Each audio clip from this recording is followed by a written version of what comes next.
हम आज हम पैथोफिजियोलॉजी का यूनिट 5 जो कि हमारे पास है फ्लूइड एंड इलेक्ट्रोलाइट्स या इलेक्ट्रोलाइट इम्बैलेंस जो हमने स्टार्ट किया था और उसका हमने पार्ट 1 भी कवर कर लिया है।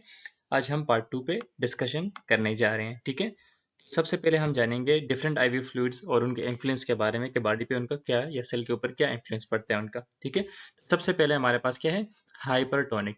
ठीक है, ई से निकला एक्सेस। हाइपरटोनिक मतलब कि उसमें अमाउंट ज़्यादा हो किसकी, सल्यूट की। ऐसा सोल्यूशन जिसमें साल्ट की या सल्यूट की कंसंट्रेशन ज़्यादा होती है एज कम्पेयर टू वाटर। ठीक है, फॉर एग्जाम्पल ये हमने क्या इंजेक्ट किया, हमने हाइपरटोनिक सोल्यूशन इंजेक्ट किया और ब्लड वेसल में हाइपरटोनिक सोल्यूशन इंजेक्ट किया। ब्लड वेसल में क्या है कि साल्ट की कंसंट्रेशन ज़्यादा हो जाएगी, किसकी, साल्ट की कंसंट्रेशन।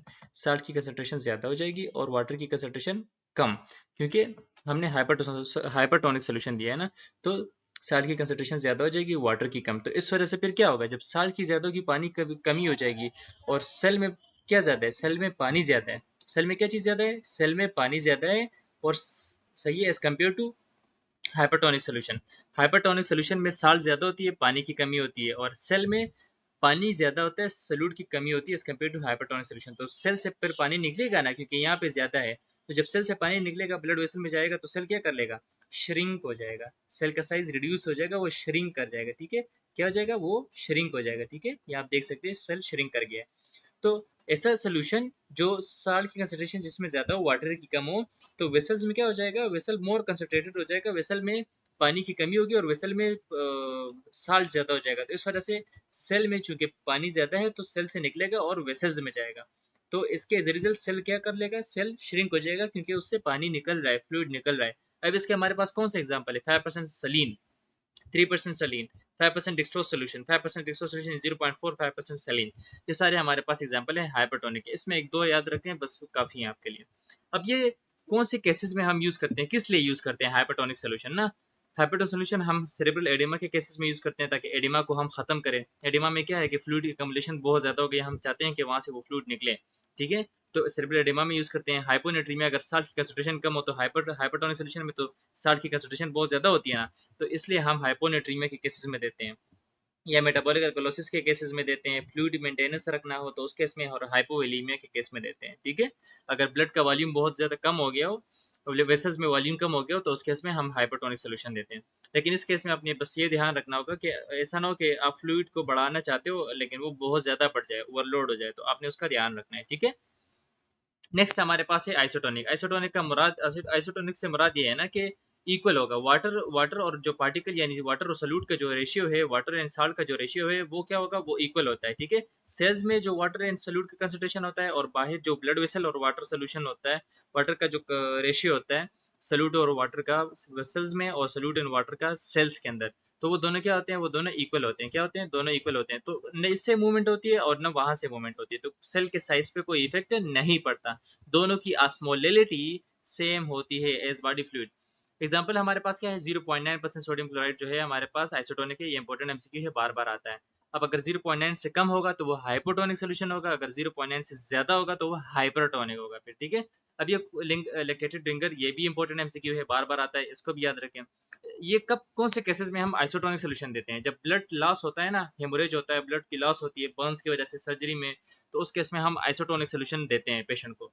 या डिहाइड्रेशन हुई हो, वॉमिटिंग और डायरिया की वजह से, तो उस केस में भी, या फ्लूइड की मेंटेनेंस के लिए हम हाइपोटोनिक सोल्यूशन देते हैं। अक्सर ये हम ब्लड प्रोडक्ट के साथ देते हैं, क्योंकि ब्लड की केमिस्ट्री और आइसोटोनिक की केमिस्ट्री ऑलमोस्ट सेम सेम होती है ना, तो इस वजह से हम इज द ओनली सोल्यूशन बोलते हैं कि नामोसिलिन के बारे में ये कहा जाता है कि is the only solution compatible to use with blood and और ब्लड प्रोडक्ट। ये वाहिद सोल्यूशन है जो ब्लड और ब्लड प्रोडक्ट के साथ हम दे सकते हैं, क्योंकि ये उसके साथ कंपेटेबल है। ठीक है, हाइपोटोनिक सोल्यूशन क्या है, हाइपर में चूंकि साल्ट ज्यादा थे, पानी की कमी थी, फ्लूइड की कमी थी। अब हाइपो में क्या है, हाइपो में अभी क्या है, साल्ट कम है और पानी ज्यादा होगा वेसल्स में। ठीक है, हाइपोटोनिक सोल्यूशन में देखिए, जब हम हाइपोटोनिक सोल्यूशन इंजेक्ट करेंगे ना ब्लड वेसल में, तो उसकी वजह से ब्लड वेसल में क्या हो जाएगा, साल्ट की कमी होगी और वाटर, क्योंकि इसमें साल्ट की कमी होती है और वाटर ज्यादा होता है ना, तो इस वजह से ब्लड वेसल में भी क्या हो जाएगा, साल्ट की कमी हो जाएगी और पानी बहुत ज्यादा हो जाएगा। यहाँ पे जब पानी बहुत ज्यादा हो जाएगा as compare to cell, cell में चूंकि कम होगा तो पानी यहाँ पे ज्यादा हो गया, अगर ज्यादा हो गया तो फिर यहाँ से नीचे जाएगा ना, सेल में जाएगा।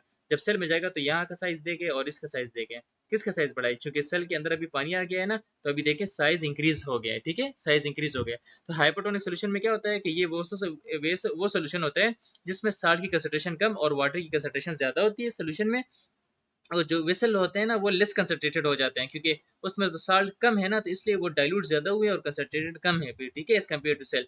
तो इस वजह से सेल के अंदर पानी जाता है, क्योंकि सेल में पानी कम है, बाहर पानी ज्यादा है, बाहर सॉल्यूट कम है, सेल के अंदर सॉल्यूट ज्यादा है, सेल के अंदर पानी कम है, बाहर पानी ज्यादा है, तो इस वजह से सेल के अंदर पानी जाता है और सेल क्या कर जाता है, स्वेल कर जाता है। ये मोस्ट इंपोर्टेंट एमसीक्यू ये है, स्वेल कि हाइपोटोनिक सोल्यूशन के केस में सेल की स्वेलिंग होती है, और जो हाइपरटोनिक के केस में था वो सेल की श्रिंकेज हो रही थी। ये इंपॉर्टेंट एमसीक्यू है आपके लिए, ठीक है। अब ये कौन से केसेस में देते हैं, हम डायबिटिक कीटोएसिडोसिस में देते हैं। किडनी से अगर वॉल्यूम निकालना, फ्लूइड निकालना, तो उस केस में अगर बहुत ज़्यादा हाइपरनेट्रीमिया हो ना, और हमें चाहिए कि उसको थोड़ा सा डाइल्यूट करें, तो उस केस में भी हम हाइपोटोनिक सोल्यूशन देते हैं। ये इंपॉर्टेंट एमसीक्यू है सारे, ठीक है। कौन से केसेस में नहीं देते हैं हम, आईसीपी के जब इंट्राक्रेनियल प्रेशर बहुत ज़्यादा हो गया तो उस केस में नहीं देते हैं, और जब बर्न्स हो तो बर्न्स के केस में नहीं देते, और ट्रॉमा के केस में हम नहीं देते, ठीक है। अब आ जाते हैं हम सोडियम पे। अब पढ़ेंगे कि हाइपरनेट्रीमिया और हाइपोनेट्रीमिया क्या चीज़ है और उनका क्या डिफरेंस है, तो उसके डिफरेंस के बारे में हम पढ़ने जा रहे हैं, ठीक है। तो चलिए अब शुरू करते हैं।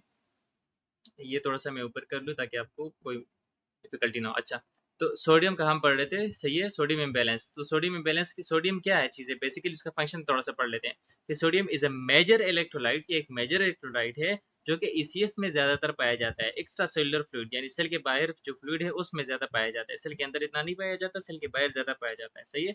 ये एसिड बेस बैलेंस में बहुत ज्यादा इंपॉर्टेंट रोल करता है, फ्लूइड बैलेंस में भी हेल्प करता है, एक्टिव पैसिव ट्रांसपोर्ट में भी हेल्प करता है, और कंडक्शन ऑफ नर्व, जो नर्व इम्पल्सेस आ रही है ना, ब्रेन से जो मैसेज आ रही है, उसमें भी बहुत ज्यादा इंपॉर्टेंट रोल है इसका। अब नॉर्मल लेवल क्या है सोडियम का, नॉर्मल लेवल कितना होना चाहिए, 135 से लेके 145 मिली इक्विवेलेंट पर लीटर, इतना नॉर्मल लेवल होना चाहिए सोडियम का। अगर इससे कम होगा तो इसे फिर उसे बोलेंगे हाइपोनेट्रीमिया, अगर 145 से ज्यादा होगा तो उसे बोलेंगे हाइपरनेट्रीमिया, ठीक है। तो चलिए पढ़ लेते हैं। तो हाइपरनेट्रीमिया क्या है, जब 145 से ज्यादा होगा ना तो उसको क्या बोलेंगे, फिर हाइपरनेट्रीमिया के ज्यादा हो गया कंसंट्रेशन, ठीक है, तो उसको हाइपरनेट्रीमिया बोलेंगे। तो इस केस में हम साइंस सिम्टम पढ़ लेते हैं कि हाइपरनेट्रीमिया में कौन से साइंस सिम्टम्स देखने को मिलते हैं, सही है। तो हाइपरनेट्रीमिया में हमें जो चीजें हैं ना वो सारी बिग एंड ब्लोटेड होगी, बिग मतलब कि बड़ी होगी, एडिमा होगा, वहां पे फ्लूइड बहुत ज्यादा अमाउंट में होगा। तो अब साइंस सिम्टम पढ़ लेते हैं। तो साइंस सिम्टम क्या है, हम एक नमूनिक से याद रख सकते हैं इजीली, जो नमूनिक हमने बनाया है ना फ्राइड साल्ट, इससे हम इजीली याद रख सकते हैं हाइपरनेट्रीमिया को।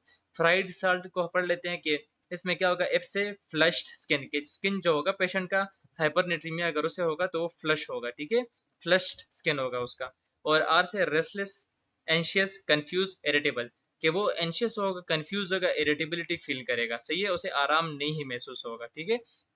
आई से इंक्रीज बीपी के, उसका जो ब्लड प्रेशर है ना, हाइपरनेट्रीमिया वाले को ब्लड प्रेशर भी ज्यादा होता है और फ्लूइड रिटेंशन भी होती है उसमें, ठीक है। ई फॉर एडिमा, के पेशेंट को क्या होता है, हाइपरनेट्रीमिया में एडिमा हो जाता है, पेटिंग एडिमा होते हैं, सही है।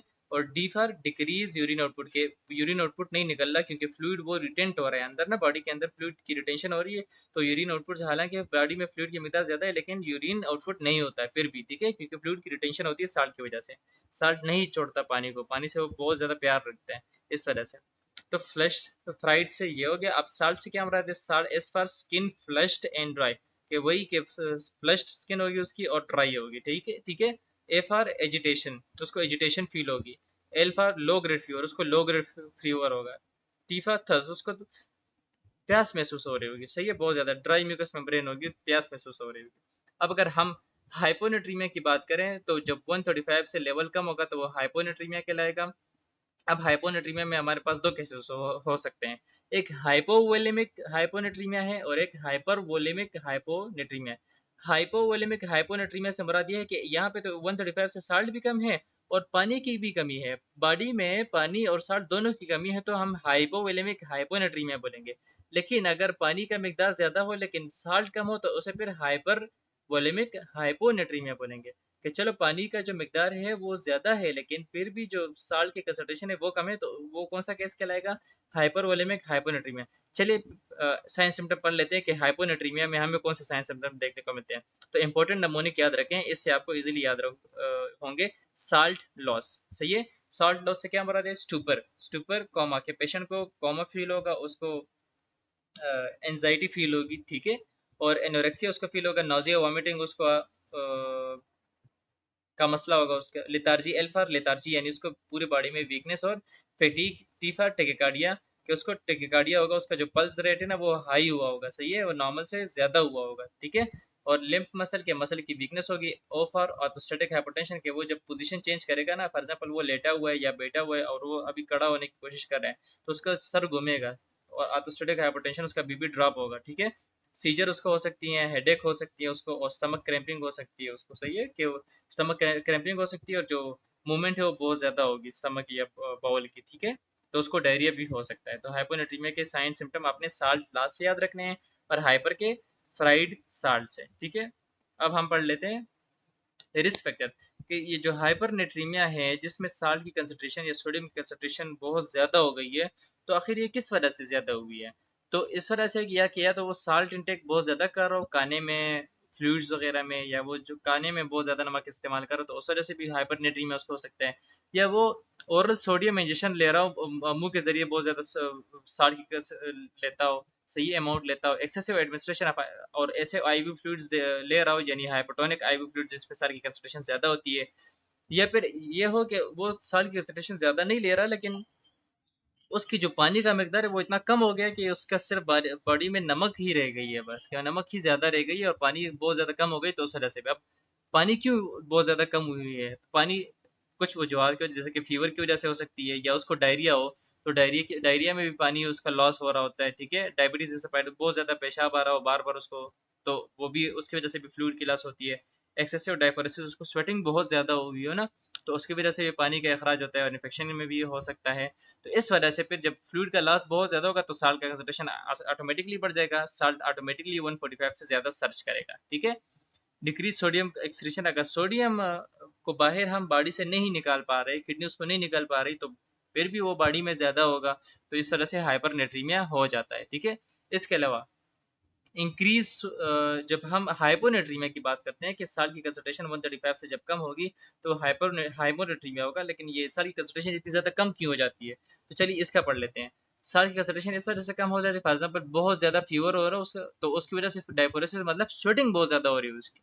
जब बहुत ज्यादा पसीना छूटेगा उसका, तो वो क्या हो जाएगा उसका, वो साल्ट भी लॉस होगा। पानी तो लॉस होता है पसीने में, लेकिन पसीने के साथ फिर साल्ट की लॉस भी होती है ना, तो इस वजह से, सही है। इसके अलावा डायरिया एंड वॉमिटिंग, सही है, डायरिया एंड वॉमिटिंग की वजह से भी साल्ट की लॉस होती है, सही है। एनजीटी जो सेक्शन होती है, ड्रेन्स लगती है, तो उस वजह से भी हो जाती है साल्ट का लॉस, तो इस वजह से हाइपोनेट्रीमिया में मिकदार कम हो जाएगा उसका, ठीक है। और डायूरेटिक्स यानी थायजाइड और लूप डायूरेटिक्स हम देते हैं ना, तो ये सोडियम को निकालते हैं, पोटाशियम को वगैरह को वो स्पेयर कर लेते हैं, लेकिन सोडियम को बाहर निकालते हैं बॉडी से, तो इस वजह से भी। या अगर डिजीज हो, उसको एसआईडीएच डिजीज हो, तो फिर किडनी नहीं निकाल पाती, फिर किडनी बहुत ज्यादा सोडियम को नहीं स्टोर कर पाती। जब स्टोर नहीं कर पाती, तो वो बहुत ज्यादा रिलीज होगी, फिर बहुत ज़्यादा बॉडी से रिलीज होगी, तो ऑटोमेटिकली उसका कंसंट्रेशन कम हो जाएगा। इस तरह एड्रीनल इंसफिशिएंसी में जो एड्रीनल क्राइसिस है, यानी एल्डोस्टेरोन हार्मोन नहीं रिलीज होता फिर एड्रीनल ग्लैंड से, एड्रीनल इंसफिशिएंसी डिजीज में, तो एल्डोस्टेरोन रिलीज नहीं होगा, तो फिर एल्डोस्टेरोन क्या करेगा, वो नहीं कर पाएगा सोडियम को, वो रिस्टोर नहीं कर पाएगा, क्योंकि एल्डोस्टेरोन क्या करता है, जब यूरिन में सोडियम जाता है तो उसको रिअब्जॉर्ब करा लेता है। लेकिन जब एल्डोस्टेरोन का डिजीज होगा, एल्डोस्टेरोन नहीं होगा, तो सोडियम को वो रिअब्जॉर्ब नहीं कर पाएगा, तो फिर भी बॉडी में सोडियम का अमाउंट कम हो जाएगा, 135 से कम होगा, तो हाइपोनेट्रीमिया कहलाएगा, ठीक है। इनएडिक्वेट या सोडियम ले ही नहीं रहा हो, खाने वगैरह में सोडियम लेता ही नहीं है, वो साल्ट का इंटेक कर ही नहीं रहा हो, सही है, तो इस वजह से भी हाइपोनेट्रीमिया हो जाता है। या किडनी का कोई डिजीज हो, या हार्ट फेलियर का कोई डिजीज हो, कि उनमें किडनी और हार्ट फेलियर पे के डिजीज में अक्सर ये हो जाता है कि फ्लूइड बहुत ज्यादा बॉडी में जम जाता है। जब बहुत ज्यादा फ्लूइड होगा, तो उसके कंपैरिजन में साल्ट की मिकदार बहुत ज्यादा कम हो जाएगी, सही है, बहुत ज्यादा डाइल्यूट, जो थोड़ी बहुत साल्ट होगी वो बहुत ज्यादा डाइल्यूट हो जाएगी, तो उस वजह से भी हाइपोनेट्रीमिया हो जाती है, सही है। अब इसकी मैनेजमेंट किस तरह करते हैं हम? मैनेजमेंट यानी हाइपरनेट्रीमिया को हम किस तरह ठीक करते हैं, सही है, किसको? हाइपर हाइपर हाइपर हाइपरनेट्रीमिया को हम किस तरह ठीक करते हैं। तो अगर बहुत ज़्यादा फ्लूइड लॉस की वजह से हाइपरनेट्रीमिया हो रहा हो तो हमने आईवी इन्फ्यूजन देनी है ताकि फ्लूइड उसको ज़्यादा से ज़्यादा दें, ताकि वो ये कंडीशन ठीक हो जाए हाइपरनेट्रीमिया की। अगर if this the cause is इनएडिक्वेट renal excretion of sodium, कि सोडियम जो है वो नहीं निकल पा रहा हो किडनी से, अगर इस वजह से कि मतलब किडनी में कोई बीमारी है और उस वजह से सोडियम नहीं निकल पा रहा हो, उस वजह से उसको हाइपरनेट्रीमिया हुआ है, तो हमने उसके लिए फिर डायूरेटिक्स देनी है जिसकी वजह से सोडियम आराम से निकल जाए, सोडियम की लॉस हो जाए और हमारी ये हाइपरनेट्रीमिया की कंडीशन ठीक हो जाए। ठीक है, रिस्ट्रिक्ट सोडियम एंड फ्लूइड, और उसको बोलेंगे कि आप सोडियम वगैरह के खाने और फ्लूइड्स न पिए न खाएं। ठीक है, अगर हम बात करें कि हम हाइपोनेट्रीमिया को किसको हाइपोनेट्रीमिया को किस तरह मैनेज करते हैं, किस तरह उसका इलाज करते हैं, तो हमारे पास उसके लिए एक नमूनिक है, एड साल्ट। चूंकि उसमें पानी की कमी है ना, हाइपोनेट्रीमिया में पानी नहीं, सॉरी नमक की कमी है ना हाइपोनेट्रीमिया में, तो हमने नमूनिक क्या बनाया, एड साल्ट, कि मतलब उसको साल्ट देनी है क्योंकि उसमें कमी है ना। तो इससे याद हो जाएगा आपको, एड साल्ट से मुराद ये है कि एडमिनिस्टर आईवी सोल्यूशन, कि हमने आईवी सोडियम उसको लगानी है ताकि सोडियम उसको ज़्यादा से ज़्यादा मिले और हाइपोनेट्रीमिया उसका ठीक हो जाए। या डायूरेटिक ऐसे देंगे ना जिसकी वजह से, ऐसे डायूरेटिक्स देंगे जिसकी वजह से पोटाशियम तो बाहर चला जाएगा लेकिन सोडियम नहीं जाएगा, या जो है ना डायूरेटिक्स देंगे तो फ्लूइड्स निकल जाएगा, फ्लूइड जब बाहर बहुत ज्यादा चला जाएगा तो बाहर से अंदर सिर्फ साल्ट रह जाएगा ना, तो हाइपोनेट्रीमिया कंडीशन खुद बहुत ठीक हो जाएगी। या फिर डेली वेट्स की चेकिंग हमने करनी है। इसके बाद साल्ट, एस फॉर सेफ्टी, कि ऑर्थोस्टैटिक हाइपोटेंशन हमने पढ़ा था कि उसको ऑर्थोस्टैटिक हाइपोटेंशन हो सकती है, उसको बीपी की वजह से चक्कर आ सकते हैं, तो हमने उसकी सेफ्टी का ध्यान रखना है, एयरवे की प्रोटेक्शन करनी है, लिमिट करना है वाटर इनटेक को, और टीच करना है कि कौन से खाने नमक वाले हैं जो आपको खाने चाहिए क्योंकि आपके बॉडी में नमक की कमी है। ठीक है, अब इसके बाद हम क्या पढ़ने जा रहे हैं, पोटाशियम, सोडियम हमने कंप्लीट कर लिया है, हाइपो हाइपरनेट्रीमिया दोनों पढ़ लिया, उसके मैनेजमेंट रिस्पेक्टर भी पढ़ लिए। अब पोटाशियम के बारे में हम पढ़ने जा रहे हैं, हाइपरकेलीमिया और हाइपोकेलीमिया। ठीक है, तो आपने ये बात याद रखनी है कि पोटाशियम और सोडियम जो है वो एक दूसरे के अपोजिट काम करते हैं। ठीक है, बिल्कुल अपोजिट। तो जो हाइपरनेट्रीमिया होगा ना वो हाइपोकेलीमिया होगा, और जो हाइपोनेट्रीमिया होगा वो हाइपरकेलीमिया होगा। ठीक है, बस ये आपने याद रखना है। तो चलिए पोटाशियम इम्बेलेंस पे बात कर लेते हैं। अगर पोटेशियम का लेवल हम देखें, नॉर्मल लेवल कितना होता है, 3.5 से लेके 5 मिली इक्विवेलेंट पर लीटर। ठीक है, ये नॉर्मल लेवल है। अगर इससे कम होगा तो वो हाइपोकेलीमिया कहलाएगा। ठीक है, लेकिन अगर 5 से ज़्यादा होगा तो फिर हाइपरकेलीमिया कहलाएगा। अब पोटाशियम नॉर्मली अगर हम इसका फंक्शन जानना चाहें तो फंक्शन क्या है पोटाशियम का, कि पोटाशियम जो मेनली क्या करता है, सेल मेटाबॉलिज्म सही है, और नर्व इम्पल्स की ट्रांसमिशन में, कार्डियक मसल या जो बाकी मसल टिश्यू हैं और एसिड बेस के बैलेंस में भी बहुत ज़्यादा हेल्प करता है। सही है, इतने ज़्यादा फंक्शन है इसके, लेकिन ये सोडियम के अपोजिट में फंक्शन करता है। ठीक है, हाइपरकेलीमिया पहले जान लेते हैं। तो हाइपरकेलीमिया मतलब बहुत ज़्यादा पोटाशियम है अभी। ठीक है, तो मसल जो है ना, ये चूंकि मसल में इसका बहुत ज़्यादा काम होता है, तो मसल बहुत ज़्यादा कंट्रक्टेड स्टेट में होंगे। ठीक है, टाइट हुए होंगे, कंट्रक्टेड स्टेट में होंगे हाइपरकेलीमिया कंडीशन में, मसल कंट्रैक्ट और टाइट होंगे। ठीक है, और अगर हम इसके साइन सिम्टम्स के लिए एक नमूनिक का जिक्र करें तो वो हमारे पास क्या है, मर्डर। ठीक है, मर्डर से इससे हम साइन सिम्टम याद रख सकते हैं हाइपरकेलीमिया के। मर्डर से मुराद M for muscle cramps and weakness, जैसे ऑलरेडी हमने बाकी केस में जो मसल होते हैं बहुत ज़्यादा कॉन्ट्रैक्टेड स्टेट में रहते हैं, क्रैम्पिंग होती है उनमें और वीकनेस होती है। ठीक है, यू फॉर यूरिन एबनॉर्मलिटीज, चूंकि जो मसल्स इन्वॉल्व हैं जिसके बाद मैक्चुरेशन होती है, मतलब यूरिन रिलीज होता है, तो वो टाइट हुए होते हैं, तो यूरिन एब्नॉर्मलिटीज हमें देखने को मिलती है। इसके अलावा रिस्पिरेटरी डिस्ट्रेस देखने को मिलता है, जो रिस्पिरेटरी मसल्स हैं जो हेल्प करती हैं कार्बन डाइऑक्साइड और ऑक्सीजन के इनटेक और आउट में, तो वो भी रिस्पिरेटरी डिस्ट्रेस हुआ होता है क्योंकि मसल सही से प्रॉपरली वर्क नहीं कर रहे होते because of the high level of potassium. इसके अलावा डिक्रीज कार्डियक कंट्रक्टिलिटी, कार्डियक की जो कंट्रक्टिलिटी है वो इतना ज़्यादा डिक्रीज हो जाती है कि हमें फिर एसीजी में चेंजेस देखने को मिलती है, जैसे कि जो टी वेव है ना, टी वेव वो ईसीजी में जो टी वेव होती है वो टाल दिख रही होती है। सही है, टाल पीक टी वेव दिख रही होती है। इसके अलावा जो पी वेव होती है ना वो फ्लैट दिख रही होती है, पी वेव ईसीजी में फ्लैट दिख रही होती है इन द केस ऑफ हाइपरकेलीमिया। ठीक है, वाइड एंड क्यूआरएस देखने को मिलते हैं, जो क्यूआरएस रीजन होता है ईसीजी में वो बहुत ज्यादा बड़ा और वाइड दिख रहा होता है, वसी प्रोलॉन्ग पीआर इंटरवल भी ज्यादा लंबा हो जाता है। ठीक है, और बीपी भी डिक्रीज हो जाती है। सही है, रिफ्लेक्सेस जो है वो बहुत ज़्यादा इंक्रीज हो जाते हैं। ठीक है, जो रिफ्लेक्सेस है ना वो एक्शन बहुत ज़्यादा फास्ट कर लेते हैं। ठीक है, ये हमने सारा हाइपर कैलेमिया का पढ़ा, हमने नमूनिक पढ़ा, मर्डर से हम इसको याद रख सकते हैं, मसल क्रैम्पिंग होती है, यूरिन एब्नॉर्मलिटीज होती है, रिस्पिरेटरी डिस्ट्रेस होता है, और डिक्रीज कार्डियक कंट्रक्टिलिटी होती है जिसकी वजह से हार्ट रेट भी डिक्रीज हो जाता है और बीपी भी। लेकिन आपने जो मेन एमसीक्यूज की याद रखनी है वो ईसीजी के चेंजेस, ये लाजमी आते हैं एमसीक्यूज में, ठीक है, तो आपने ये चेंजेस लाजमी याद रखनी है, सही है। अच्छा, इसके बाद हम पढ़ लेते हैं हाइपोकेलीमिया। हाइपोकेलीमिया तब होती है जब 5 से लेवल कम हो ना पोटाशियम का, सॉरी 3.5 से कम हो लेवल, तो वो हाइपोकेलीमिया कहलाएगा। क्या? हाइपोकेलीमिया।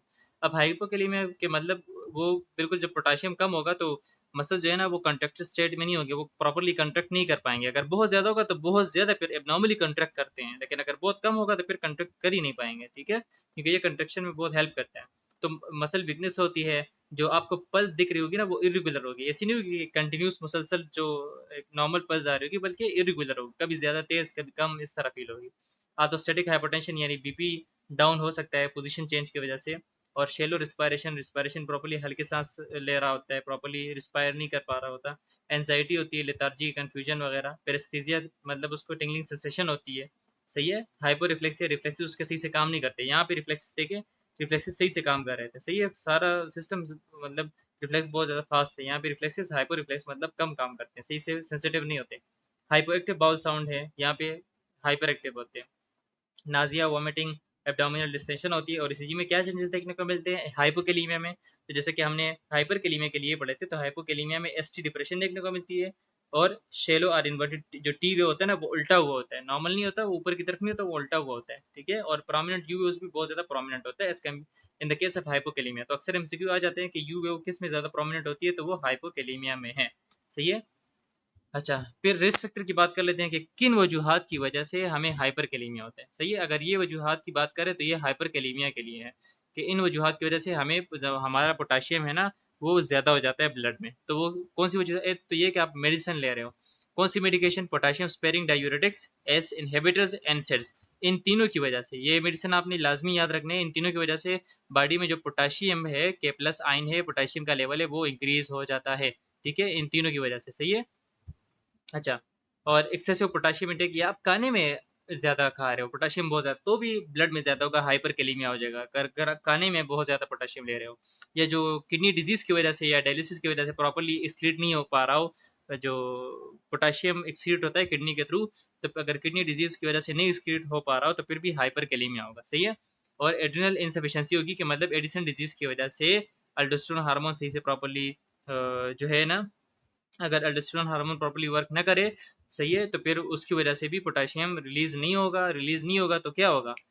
पोटाशियम बॉडी में ज़्यादा हो जाएगा, हाइपरकैलेमिया हो जाएगा। इसके अलावा टिश्यू डैमेजेस की वजह से भी हो सकता है, कि जब टिश्यू डैमेज होती है तो सेल्स के अंदर होते हैं ना, इंट्रासेल्युलर इलेक्ट्रोलाइट है ना ये, तो पोटाशियम सेल के अंदर होते हैं, तो अगर टिश्यू को डैमेज हो गया किसी एक्सीडेंट वगैरह की वजह से, तो वो सेल और टिश्यू से निकलेगा, ब्लड में जाएगा, तो हाइपरकैलेमिया हो जाएगा। एसिडोसिस की वजह से भी हो सकता है, हाइपर यूरिसीमिया और हाइपर कैटाबॉलिज्म की वजह से भी हमारे पास हाइपरकैलेमिया हो सकता है, सही है।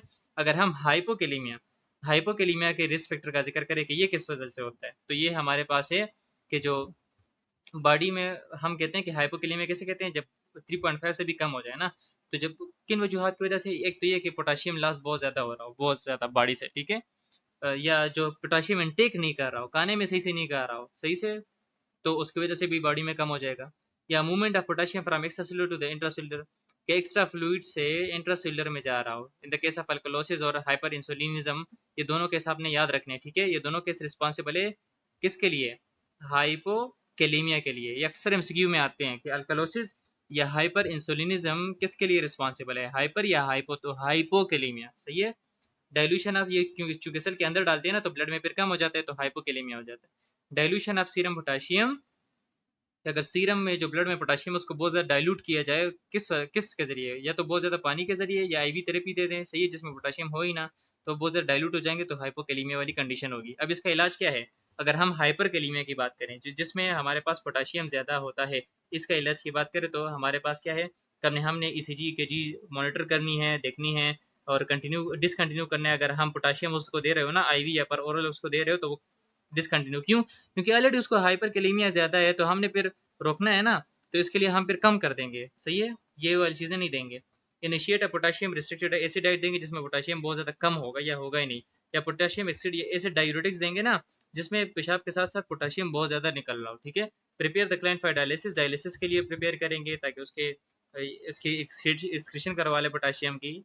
Prepare for administration of calcium gluconate और सोडियम बाइकार्ब दे सकते हैं, सही है। और इसके अलावा avoid the use of salt substitute और अदर पोटाशियम कंटेनिंग सब्सटेंसेस, इसके अलावा जो बाकी पोटाशियम सब्सटेंसेस हैं जिसमें पोटाशियम होता हो या साल्ट में होता हो तो हमने वो भी नहीं देनी, ठीक है। अच्छा, इसके बाद बात करें तो ओरल पोटाशियम, तो ओरल पोटाशियम हाइपोकेलीमिया की बात करें। अब ये किसकी बात करें, ये अभी हम बात करें हाइपोकेलीमिया की। हाइपर की हमने बात कर ली है, अब हम बात करें हाइपोकेलीमिया की, सही है। हाइपोकेलीमिया, सही है, हाइपोकेलीमिया की। तो हाइपोकेलीमिया की अगर बात करें तो क्योंकि इसमें पोटेशियम लेवल बहुत ज़्यादा कम होता है ना ब्लड में, हमने इसको ज़्यादा करना है, इसको ट्रीट करके ज़्यादा करना है, तो क्या देख सकते हैं हम, ओरली उसको पोटेशियम दे दें या लिक्विड फॉर्म में उसको पोटेशियम क्लोराइड दे दें या पोटेशियम जिस ऐसे डायूरेटिक दे दें जो पोटेशियम को कुछ भी नहीं कहते हो ना, तो वो दे सकते हैं, ठीक है। ये सारे इलाज के लिए हैं, हाइपोकेलीमिया को ट्रीट करने के लिए, ताकि इसका लेवल वापस से बढ़ जाए।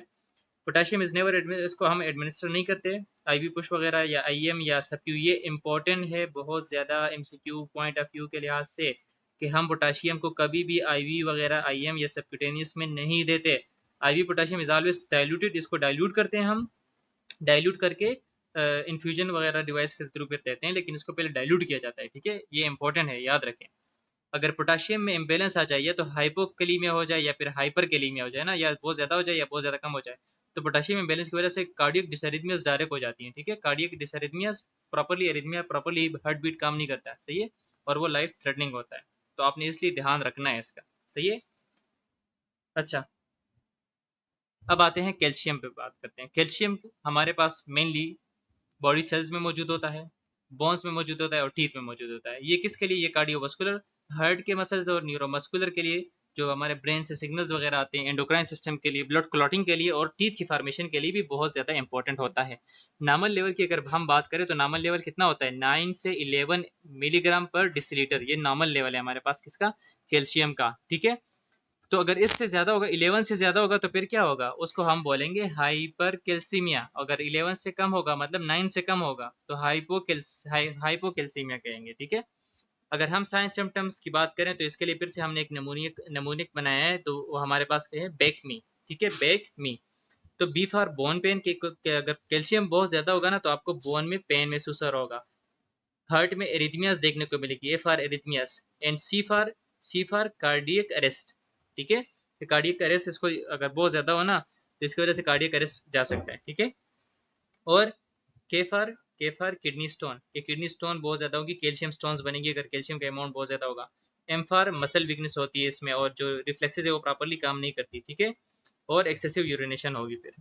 अगर हम हाइपोकैल्सीमिया के लिए नमूने की बात करें कि साइन सिम्टम किस तरह याद रख सकते हैं, तो केड्स को नंब, ठीक है। सी फॉर कन्वल्जेंस, कि जब कैल्शियम का लेवल बहुत कम होगा तो पेशेंट को झटके महसूस हो सकते हैं, बॉडी में झटके महसूस हो सकते हैं, या साथ में एरिथमियास देखने को मिल सकती हैं। T for tetani, tetani contracted state में मिल सकते हैं, जो हमारे मसल्स हैं वो स्पेजम उसमें हो सकता है, स्ट्राइडर हो सकता है। गोनम से मुराद ये कि वो इन जगहों पे ना फिंगर स्पेस और लिम्स में, इनमें क्या हो जाती है, नमनिस हो जाती है, सारे नमनिस में चले जाते हैं, काम नहीं करते, सुन हो जाते हैं, ठीक है। और जब पोटेशियम का लेवल बहुत कम होता है ना, हाइपोकैल्सीमिया होता है, ठीक है, हाइपोकैल्सीमिया, पोटेशियम का लेवल 9 से भी कम होता है, तो हमें पॉजिटिव साइन मिलते हैं। एक ट्रूसॉफ साइन है और एक चॉपस्टिक साइन है, चॉपस्टिक साइन और ट्रूसॉफ साइन, ठीक है।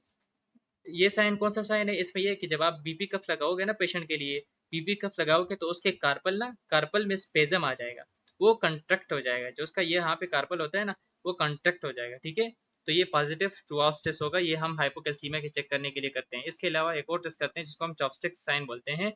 इससे क्या होती है कि construction of facial muscle, light, इसको हम लाइट टेप करें ना फेस को पेशेंट की, अगर उसको हाइपोकैल्सीमिया हो तो वो कंट्रैक्ट हो जाएगा फेशियल मसल, ठीक है। अब अगर रिस्क फैक्टर की बात करें तो अगर हम किसकी बात करें, हाइपर कैल्सीमिया की बात करें, किसकी, हाइपर कैल्सीमिया की। तो हाइपर कैल्सीमिया में हमारे पास रिस्क फैक्टर कौन से है, एक तो ये कि किस वजह से, मतलब पोटेशियम 11 से ज़्यादा हो सकता है बॉडी में, एक नॉर्मल लेवल से ज़्यादा देखने को मिल सकता है। एक तो ये कि आप मतलब एब्जॉर्ब बहुत ज़्यादा कर रहे हो कैल्शियम को, या कैल्शियम को निकाल नहीं रहे हो, एब्जॉर्ब बहुत ज़्यादा कर रहे हो और निकाल बहुत ज़्यादा कम कर रहे हो, या बहुत ज़्यादा निकाल ही नहीं रहे हो, ठीक है। या किडनी डिजीज़ की वजह से भी पोटेशियम ज़्यादा हो सकता है कि वो मतलब वहाँ से कैल्शियम नहीं निकल रहा, और थायराइड डायूरेटिक्स की वजह से भी हो सकता है। इंक्रीज बोन रिजर्प्शन ऑफ कैल्शियम, कि कैल्शियम से बहुत ज़्यादा कैल्शियम बोन से बहुत ज़्यादा निकल रहा हो, जो हमारे बोन्स में कैल्शियम होता है ना, वहां से बहुत ज़्यादा निकल रहा हो, ब्लड में जा रहा हो, तो भी इसका लेवल ज़्यादा हो जाता है, हाइपर कैल्सीमिया हो जाता है। ठीक है, इसके अलावा हाइपरथायराइडिज्म और हाइपरथायराइडिज्म की वजह से भी हो सकता है। हाइपर पैराथायराइडिज्म की वजह से, हाइपरथायराइडिज्म की वजह से भी ज्यादा होता है, कैल्शियम का लेवल ब्लड में ज्यादा होता है, हाइपर कैल्सीमिया हो जाएगा। मेलिग्नेंसी अगर हो के बोन की डिस्ट्रक्शन बहुत ज्यादा हो किसी ट्यूमर कैंसर की वजह से, तो भी बोन से फिर बहुत ज्यादा कैल्शियम निकलेगा और हाइपर कैल्सीमिया हो जाएगा। इसके अलावा हीमो कंसंट्रेशन की वजह से भी हो सकता है। अगर हम बात करें अभी हाइपोकैल्सीमिया की, के 9 से भी लेवल कम हो है, कैल्शियम का लेवल बॉडी में बहुत ज्यादा कम होता है, इसकी वजूहत क्या हो सकती है? एक तो ये कि हम एब्जॉर्ब नहीं कर रहे हो, जीआई ट्रैक्ट से कैल्शियम को एब्जॉर्ब नहीं कर रहे हो, बाहर से बॉडी से निकल रहा हो, ठीक है।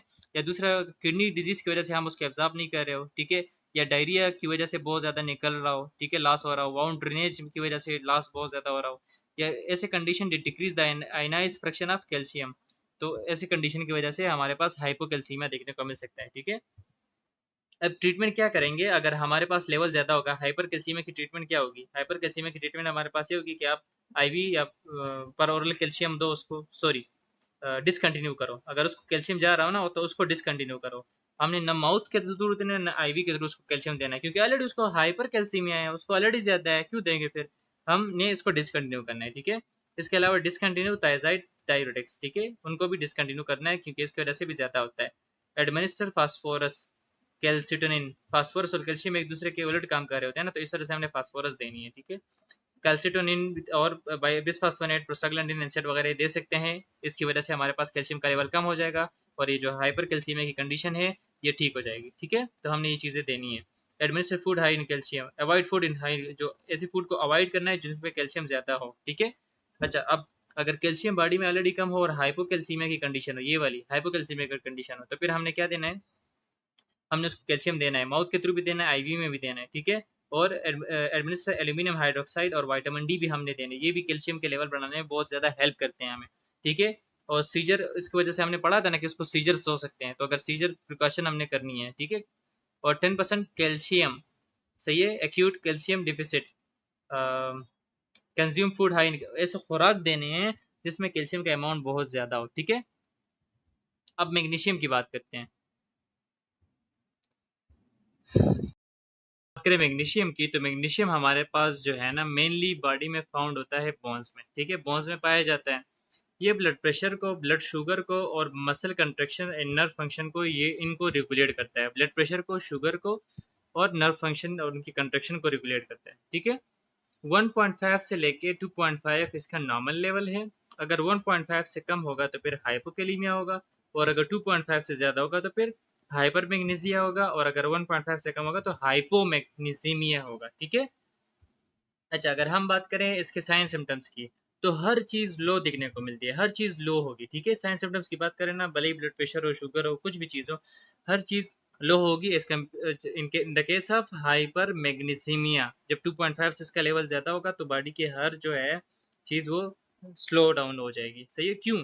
क्योंकि मैग्नीशियम जो है वो एक सेडेटिव की तरह काम करती है, एक नशावर चीज की तरह काम करती है, ठीक है। तो इस वजह से अगर इसका लेवल ज्यादा होगा तो ज्यादा नशा फील होगा, इस तरह ना, ज्यादा सुस्ती फील होगी, तो इस वजह से कि हर चीज सिडेट हो जाती है।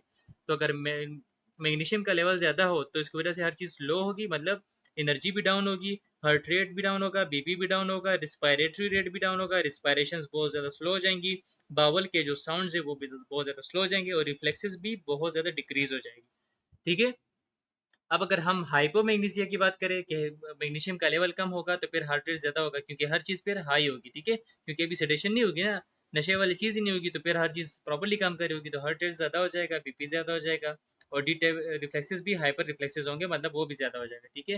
रिस्पायरेशन शेल होगी, जल्दी जल्दी सांस ले लेगा, ट्विचेस जो पेरेस्थीजिया, उसको ट्विचिंग फील होगी, पेरेस्थीजिया उसको ऐसे टिंगलिंग फील होगी, उसको कंट्रैक्ट हो जाएंगे और सीजर्स देखने को मिल सकती है, ठीक है। इरिटेबिलिटी और कंफ्यूजन होगी, एंजाइटी होगी उसको।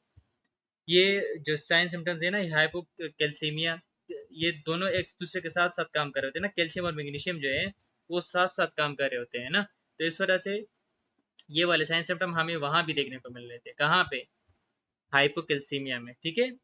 और इस वजह से इन दोनों के साइन ये देखे, ये पॉजिटिव ट्रोसोफ साइन हमें हाइपोकैल्सियम में मिल रहा था ना, तो इसलिए हाइपोमैग्नीसिया में भी हमें पॉजिटिव ट्रोसोफ साइन मिलता है, क्योंकि ये दोनों साथ साथ काम कर रहे थे, राइज एंड फॉल इक्वल आता है इनमें, ठीक है। तो इसमें भी चॉपस्टिक साइन और पॉजिटिव ट्रोसोफ साइन ये दोनों पॉजिटिव होते हैं, देखने को मिलते हैं हाइपोमैग्नीसीमिया में और हाइपोकैल्सीमिया में, ठीक है। ये क्या चीज़ें हैं, आप पिछले 5-10 मिनट रिवाइंड कर ले, आपको समझ आ जाए। अगर हम रिस्क फैक्टर की बात करें कि किस वजह से हमारे पास जो मैग्नीशियम का लेवल है वो ज़्यादा होता है 2.5 से, हाइपर मैग्नीशियम में क्यों होता है। एक तो ये कि आप मैग्नीशियम खाने में बहुत ज़्यादा ले रहे हो, ठीक है, उसका इंटेक बहुत ज़्यादा कर रहे हो, या आप एंटासिड ले रहे हो, ठीक है, एंटासिड्स ले रहे हो, लेक्सेटिव्स ले रहे हो, तो उसकी वजह से भी मैग्नीशियम उसमें मौजूद होता है, तो मैग्नीशियम का लेवल ज़्यादा हो जाता है। एक्सेसिव एडमिनिस्ट्रेशन आप आईवी कर रहे हो कि मैग्नीशियम आप एज आईवी ले रहे हो ना, तो इस वजह से भी रीनल इंसफिशियंसी हो कि किडनी की वजह से वो एक्सक्रीट नहीं हो रहा, किडनी में कोई डिजीज है उसकी वजह से एक्सक्रीट नहीं हो रहा, ठीक है, तो मैग्नीशियम फिर ब्लड में ज़्यादा हो जाएगा, तो हाइपर मैग्नीसीमिया हो जाएगा। या डायबिटिक कीटोएसिडोसिस के केस में हमारा मैग्नीशियम का लेवल ब्लड में ज़्यादा हो जाता है, हाइपर मैग्नीसीमिया हो जाता है हमें। और अगर हम हाइपो की बात करें कि हाइपो मैग्नीसीमिया हमें क्यों होता है, हाइपो कि मतलब मैग्नीशियम का लेवल बॉडी में कम क्यों होगा, तो एक तो ये कि आप मतलब उसका इंटेक प्रॉपर्ली नहीं कर रहे हो, इनसफिशिएंट अमाउंट में आप मैग्नीशियम का ही नहीं रहे हो खाने में, फूड्स फ्लूइड्स में, या फिर वॉमिटिंग डायरिया की वजह से भी कम हो सकता है, तो उसकी एब्जॉर्प्शन सही से नहीं होती, माल एब्जॉर्प्शन होती है, तो उस वजह से भी सीलिक और क्रोन डिजीज में ये इंपॉर्टेंट है, याद रखिए एमसीक्यू के लिए कि इस डिजीज में हमें मैग्नीशियम का लेवल हमारा कम हो जाता है, ठीक है। इंक्रीज मैग्नीशियम एक्सक्रीशन, बहुत ज़्यादा एक्सक्रीशन हो रही है क्योंकि अल्कोहल की वजह से या डायबिटिक्स की वजह से अल्को जो एक्सक्रीशन है किडनी वगैरह से मैग्नीशियम की बहुत ज़्यादा हो रही है, तो मैग्नीशियम का लेवल कम हो जाएगा, हाइपोमैग्नीसीमिया हो जाएगा। या फिर सेल के अंदर चला जाता हो मूवमेंट ऑफ मैग्नीशियम के, जब सेल के अंदर जाएगा तो ब्लड में तो कम हो जाएगा ना, तो भी हाइपोमैग्नीसीमिया हो जाएगा। अब अगर हमें हमारा लेवल ज़्यादा हो जाए मैग्नीशियम का, तो इसको हम ट्रीट कैसे करेंगे, तो इसको हम डायूरेटिक्स के थ्रू ट्रीट कर सकते हैं कि हम डायूरेटिक्स दे दें, आईवी एडमिनिस्टर करें, क्या कैल्शियम क्लोराइड और कैल्शियम ग्लूकोनेट, ये दोनों क्या करते हैं, मैग्नीशियम का जो लेवल है बॉडी में कम कराते हैं, ठीक है। और अगर खाने में भी हम मैग्नीशियम को कम करें तो भी इसको ट्रीट कर सकते हैं कि हम फूड्स ऐसे ना खाएं जिसमें मैग्नीशियम का लेवल ज़्यादा हो, या ऐसे एंटासिड लेक्सेटिव न खाएं, मेडिसिन न खाएं जिसमें मैग्नीशियम का लेवल ज़्यादा हो, ठीक है, और हीमोडायलिसिस भी करा सकते हैं। इसके अलावा मैग्नीशियम सल्फेट, अगर हम हाइपोमैग्नीसीमिया की बात करें कि इसको किस तरह ट्रीट करेंगे, तो हमने मैग्नीशियम सल्फेट आईवी देनी है और पर ओरल भी देनी है, ठीक है, और सीजर प्रिकॉशंस हमने करनी है क्योंकि सीजर्स का हो सकता है, ठीक है, ऐसे पेशेंट्स को। Instruct the client to increase magnesium containing foods, और ऐसे क्लाइंट्स को बोलेंगे कि आपके ब्लड में मैग्नीशियम का लेवल कम है, तो आपने ऐसे खुराक खाने हैं जिसमें मैग्नीशियम ज़्यादा हो, ठीक है। अच्छा, अब क्लोराइड की बात करते हैं, तो क्लोराइड हमारे पास जो है वो सोडियम के अगेंस्ट काम करता है, जो इस तरह मतलब अपोजिट में काम करते हैं। क्लोराइड जो हमारे पास नॉर्मल रेंज की अगर हम बात करें कि कितने अमाउंट में हमारे पास मौजूद होता है, तो 97 से लेके 107 मिलीकुलम पर लीटर ये नॉर्मल है। अगर 97 से कम होगा तो फिर हमारे पास हाइपोक्लोरिस क्लोरीमिया होगा, अगर 107 से ज़्यादा होगा तो फिर हाइपर क्लोरीमिया होगा, ठीक है। अच्छा, कैल्शियम जो क्लोराइड है, क्लोराइड Cl, ये हमारे पास इसका लेवल ज़्यादा क्यों होगा, हाइपरक्लोरीमिया किस वजह से होगा, या 107 से लेवल क्यों ज़्यादा होता है, तो कुछ वजूहत है। एक तो ये कि डिहाइड्रेशन की वजह से क्या होगा कि किडनी जो है ना वो क्लोराइड को बाहर नहीं जाने देगा, अगर बॉडी में डिहाइड्रेशन होगी ना तो वो रीनल न्यूट्रिशन के लिए वो क्लोराइड को बाहर नहीं जाने देता है, ठीक है। या ट्रॉमा हो, या फिर किडनी फेलियर, लिवर फेलियर हो, या डायबिटीज इंसिपाइटिस हो, एसिड बेस इंबैलेंस हो, एक्सेसिव कॉर्टिकोस्टेरॉइड्स हो, तो इस वजह से हमारे पास क्लोराइड का लेवल ज़्यादा हो जाता है।